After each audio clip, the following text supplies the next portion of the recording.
Okay, guys, today we're looking at time series analysis. So, and the components that it consists of. So, we're looking at time series analysis and what we do with it, what it is, how we work with it, and the principles that it contains. So, firstly, we need to understand what is a time series. A time series is anything you track over a period of time. So on your x-axis, you've always got time. So you will have, for example, 2008, 2010, 2012, and 2014. So you will always have a time factor, and on this time factor, you will then have a variable or an attribute that you would like to track to see what happens to that variable over time. So the most commonly used figures are your sales figures or your expense figures to see whether that is increasing or decreasing, or what happens. So just for an example, we'll say that this is sales of company Y, and then we will see that in 2008, let's make this 100, 200, 300, 400, $500, and we will then say that in 2008 they made about $100 in sales. 2010 it was around about 250. 2012 there was a bit of a downturn, it was 250 again. In 2014 they spiked and they made 500. So what we've got now is we've now got a time series. So we are tracking a variable over time to see what it does. Now, what do we want to see from a time series analysis? So the first thing that is extremely important to us is to see whether there is a trend or not. So what do we mean by a trend? A trend is whether it is on average moving up or on average moving down. So did we, over the past few years, increase our sales or did it decrease? So that is the importance of a trend line, is to be able to see if I take from this point to that point and I consider the point in between, I will see that there is a constant growth in my sales. Yes, between 2010 and 2012 there was no growth. However, there is an upwards trend. So sometimes it will go up and down, but in general, the trend is upwards. So that is the first thing we want to look at, is what is a trend and what can we see, or what does a trend mean to us. Okay, so in the first part of time series analysis, all we are concerned about is trend. And there's two ways in which we can calculate the trend. The first is your moving average.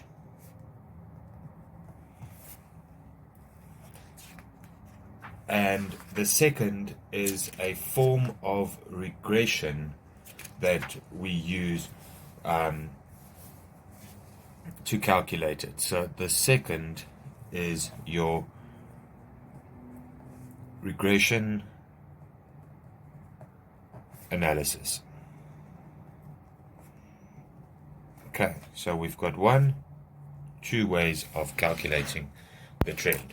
Now, obviously, your first response would be, why do we need two different ways to calculate a trend on a time series?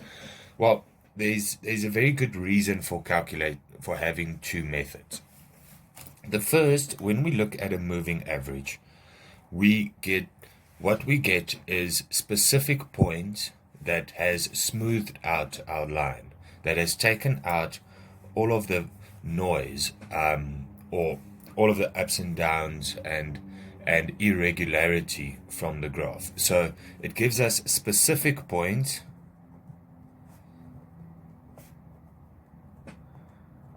that we can work with. When we look at our regression analysis, why this method is important is because we get a formula. We get a mathematical formula. And that in itself, again, is very powerful because we can use this formula to make a forecast or a prediction into the future, and that is where time series becomes very powerful, when we start looking at forecasting into the future. So that's the two methods that we will be looking at. And in our next few videos, we will be doing examples of moving average and regression, and then we will go into what is called your seasonality of a time series. So guys, when we talk about seasonality, what we'll have is, we'll have, for example, the sale of swimwear, and we will have a look at 2008, 2009, and 2010, and that would be quarter 1, 2, 3, and 4, quarter 1, 2, 3, and 4, and again Q1, Q2, Q3, and Q4. And we will see that in Q1, just say Q1 is Jan to Jan, Feb, and March, and Q4 would be December, November, October, so October to December. So we know that we sell more swimwear in these months because it's the summer months.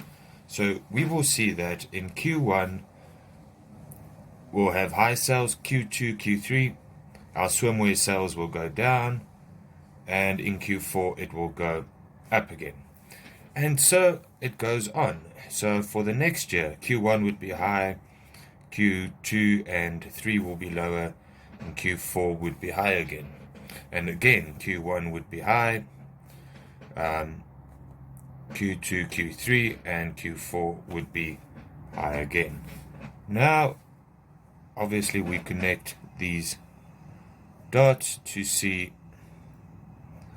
what we are working with.